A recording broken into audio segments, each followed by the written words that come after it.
adik yang bisa meluangkan waktunya untuk mengikuti sosialisasi dari kami. Pertama-tama saya memperkenalkan diri, nama saya Aco.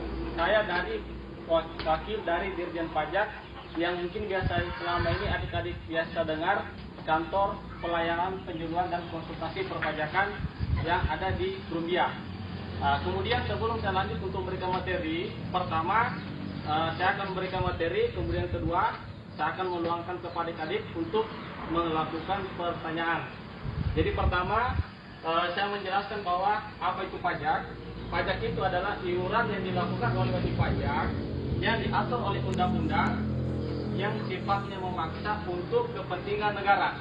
Nah, sekarang saya akan menjelaskan kepada adik-adik, pajak itu adalah tulang punggung bagi negara. Contoh kecil, adik-adik sekarang punya motor. Motor itu tanpa ada bensin, motor itu tidak akan jalan.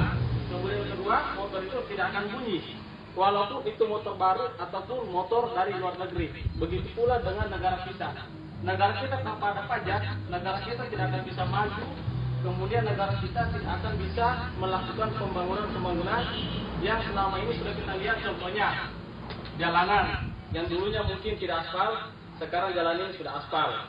Nah, kemudian yang selanjutnya, siapa-siapa yang bisa dikenakan pajak? Yang pertama, orang pribadi ini tergolong dua orang. Yang pertama pajak usahawan. Kemudian yang kedua pajak untuk orang pribadi pegawai negeri. Kemudian yang kedua pajak itu dikenakan untuk wajib pajak badan ataupun wajib pajak untuk bendahara. Nah, untuk kita ketahui selanjutnya, pajak ini fungsinya untuk apa saja?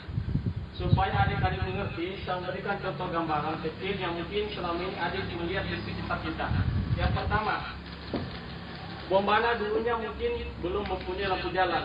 Dengan adanya pajak, maka negara kita ini, Kabupaten Bombana ini bisa membuat lampu jalan itu anggarannya dari pajak.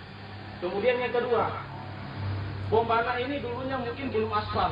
Contoh yang kita bisa lihat, contoh kecil PPA. PPA tahun 2008 itu dulu belum aspal. Nah sekarang PPA sudah aspal itu karena adanya pajak.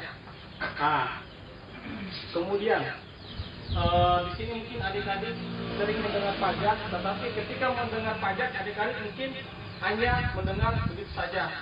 Karena selama ini mungkin adik tidak tahu apa itu pajak, fungsinya apa. Nah, dengan adanya kami datang ke sekolah adik-adik untuk menjelaskan bahwa fungsi pajak seperti ini, tujuannya seperti ini, kemudian manfaatnya seperti ini.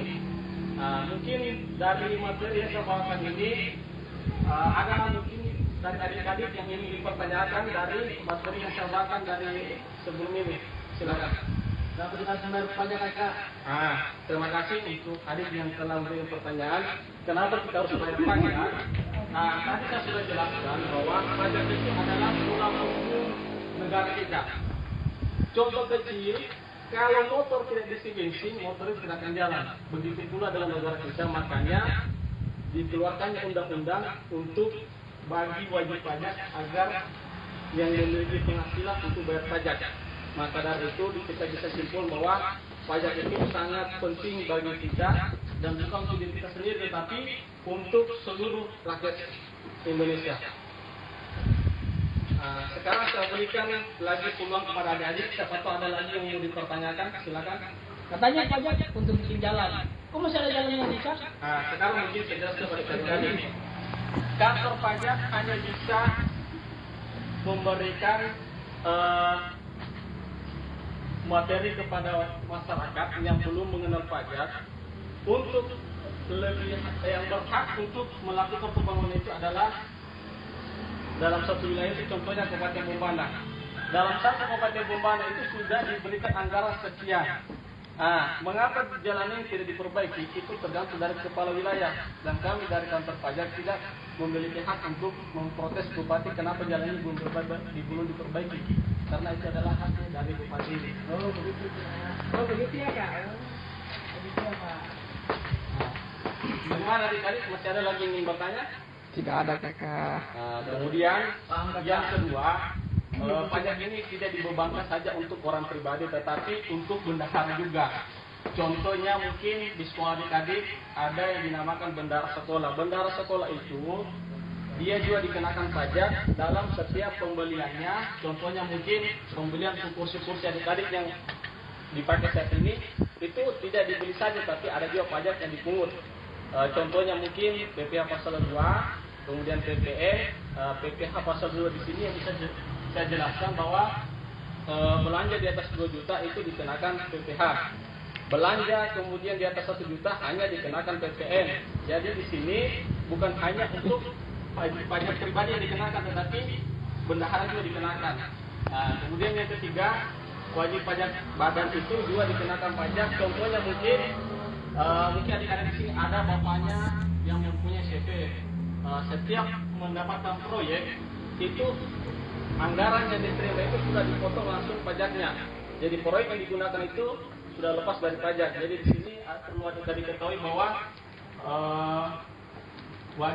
bagi negara masyarakat Indonesia itu harus memang melakukan pembayaran pajak karena memang tujuannya untuk negara kita ataupun mungkin untuk saudara-saudara kita yang mungkin berada di pulau-pulau terpencil yang mungkin harus disentuh oleh pajak.